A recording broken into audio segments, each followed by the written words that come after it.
Alors, un petit cours sur les puissances, un petit rappel sur les puissances. Alors, ils ont une formule. A puissance n, c'est A fois A fois A fois A n fois. Voilà, c'est des définitions. Et A puissance moins n, c'est 1 sur A fois A fois A fois A n fois. Et A puissance 0 fois 1. Bon. Et on a plusieurs formules, là. On va essayer de tous les décortiquer, essayer de voir comprendre d'où elles viennent. Et puis, l'écriture scientifique d'un nombre. Voilà, ça, c'est peut-être vu au collège, mais bon, on va le refaire, c'est pas très grave. Ah oui, alors, j'ai pas dit, on est toujours là, ici, là. Voilà, collection Barbazo, édition 2025, achète. Donc voilà. Alors, on est parti pour donc les puissances d'un nombre. Bon, on va donner quelques petits exemples, hein, parce que c'est avec les exemples quand même qu'on comprend, on va pas se mentir. Donc 5 puissance 3, bah, c'est 5 fois 5 fois 5. C'est une manière d'écrire, c'est une manière plus courte d'écrire ça. Alors 5 fois 5 fois 5, c'est pas très fatigant à écrire. Mais si je l'ai 8 fois, ça va commencer à être pénible. Et si je l'ai 30 fois, encore plus. Alors que 5 puissance 30, ça ne me coûte pas beaucoup plus de temps que 5 puissance 3. D'accord. Donc en fait, c'est juste une simplification d'écriture. C'est pour pas avoir à écrire 5 fois 5 fois 5 fois 5 n fois. Bon. Mais si vous réfléchissez bien, pour comment la multiplication a été créée, bah, elle a été créée de la même manière. Hein, de 5 fois 3, c'était une façon plus facile d'écrire 5 plus 5 plus 5. Mais en fait, une multiplication, c'est une suite d'addition. Et ben, au même titre, une puissance, c'est une suite de multiplication. C'est une multiplication qu'on répète ce nombre-là fois. Donc là, ici, en l'occurrence, 3 fois. Voilà. Alors, ce qui est un peu plus pénible à comprendre, c'est ce 1 sur 5 puissance 3. 1 sur 5 puissance 3, c'est 5 puissance moins 3. Voilà. Alors, il y a une raison, mais je ne la dis pas tout de suite. On va voir ça tout de suite. Et 5 puissance 0, bah, la logique nous ferait dire bah, le 5 il se répète 0 fois, donc on n'a rien. Mais en fait, ça vaut 1. Ça aussi, ça à apprendre, c'est une définition. Alors on va comprendre aussi, il y a une raison pour laquelle ça vaut 1 aussi. Mais on va voir. Alors, il nous donne une première propriété, A puissance m fois A puissance n, c'est A puissance m plus n. Ça, c'est la première formule qu'il nous donne ici. Il nous donne un peu la même chose avec une division, on a un moins. Et parenthèse, non, c'est ici, voilà, parenthèse, on a un fois. On dirait, on pense les trois premiers.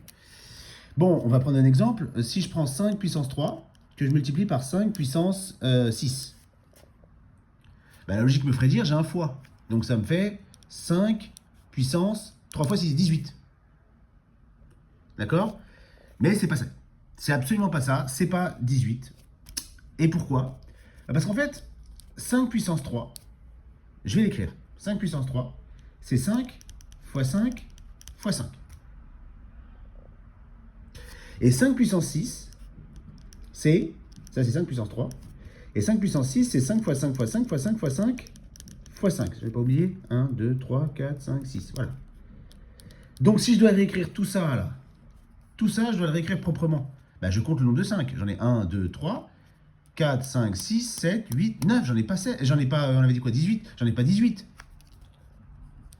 J'en ai 5 puissance 9, c'est-à-dire, donc ça fait 5 puissance 9. J'en ai 9 des 5. Donc je les additionne, les 3 ici. C'est en fait 5 à la puissance 3 plus 6. C'est pour ça qu'on fait 3 plus 6. D'accord? Maintenant, quand j'ai une division, alors 5 à la puissance 7, par exemple, divisé par 5 à la puissance 2. Ben là, on ne fait pas 7 divisé par 2. Hein. Absolument pas. Non. On fait 5 fois 5 fois 5, donc 3, 4, 5, 6, 7, hein, c'est bien ça. Voilà, là j'en ai 7. Et je divise par 5 fois 5. Bon bah là, qu'est-ce qui se passe? Les 5 s'en vont. Et il me reste combien des 5? Il me reste 5. Qu'est-ce que j'ai fait? J'ai fait la soustraction des deux. D'accord? Donc ça donne bien, là, A puissance m sur A puissance n, c'est la soustraction de m et n. C'est ça et ça, c'est la même chose. Hein. Là, j'ai juste généralisé. Le A, c'était 5, le m, c'était 7 et le n, c'était 2. Alors, ce qui est un peu plus dur à comprendre, c'est quand on a une parenthèse 5 puissance 2 que je mets à la puissance 3. Là, on fait 2 fois 3. Ça fait 5 puissance 6. Pourquoi? Parce qu'en fait, ce truc-là, c'est 5 puissance 2 fois 5 puissance 2 fois encore 5 puissance 2. C'est ça, 5 puissance 2 à la puissance 3. C'est que je répète à la puissance 3. Quand je mets à la puissance 3 quelque chose, c'est quelque chose fois quelque chose fois quelque chose. Donc 5 puissance 2, c'est 5 fois 5. Ça nous fait 5 fois 5 fois 5 fois 5 fois 5 fois 5.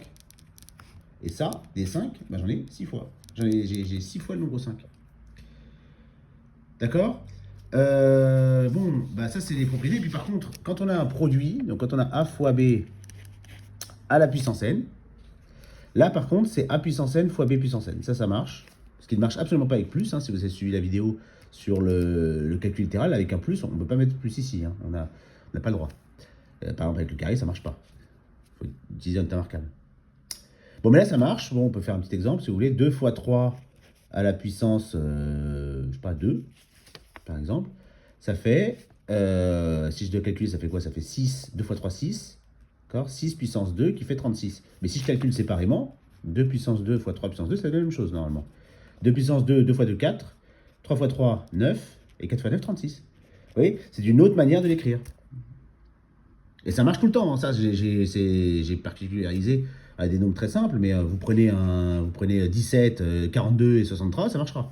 Juste que je ne sais pas combien ça fait, parce que je ne sais pas faire 63 puissance 17 de tête comme ça, il faut être bon. Mais enfin, en tout cas, ça marche. Voilà.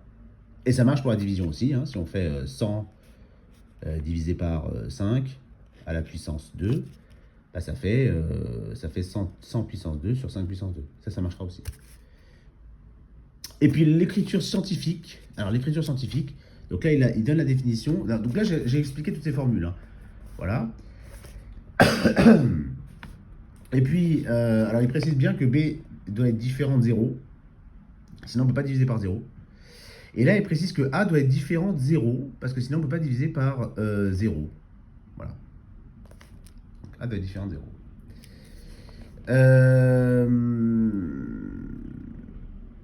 Et puis, donc le nombre décimal peut s'écrire sous la forme A fois 10 puissance n, où n est un nombre entier relatif, et A un nombre décimal, tel que A soit compris entre moins 1 et moins 10, ou entre 1 et 10. Bon, alors là, c'est un exemple. C'est pour bien comprendre ce que c'est, hein, 5302, pardon. Bah, en écriture, ça, c'est pas l'écriture scientifique. L'écriture scientifique, c'est de donner un nombre entre 1 et 10. Donc, comment je transforme ça en un nombre entre 1 et 10? Je dois le diviser par... Alors, si je mets la virgule là, ça marche pas. C'est pas entre 1 et 10, 530. Donc, si je la mets là, bah, c'est toujours pas entre 1 et 10. Donc, il faut la mettre là. Là, je suis bien entre 1 et 10. Donc, ça fait bien 5,3. Sauf que si je dis que... J'ai pas le droit de dire que 5302, c'est égal à 5,3. Ça, c'est pas vrai. C'est 5,3, alors c'est même 5,302, fois quelque chose, puisque j'ai décalé la virgule de 3 rangs là, il faut le multiplier par 10 puissance 3, fois 1000 en gros. Et on sait que 5,302 fois 1000, ça fait 5302. Alors, on le sait, il y en a qui ne le voient pas, mais si vous enlevez le 302, c'est encore plus facile à voir. Hein. 5 fois 1000, ça fait 5000. Ça, c'est pas très dur à voir.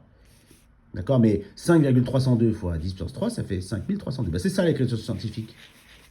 D'accord?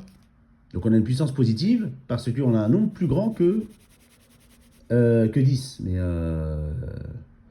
on peut avoir une puissance négative. Hein, si on a 0,04 par exemple, bah ça fait 4 fois 10 puissance moins 2. Voilà. Voilà pour les puissances. Bon, j'espère que ça vous a éclairé un petit peu. Et puis on passera aux exercices. Voilà.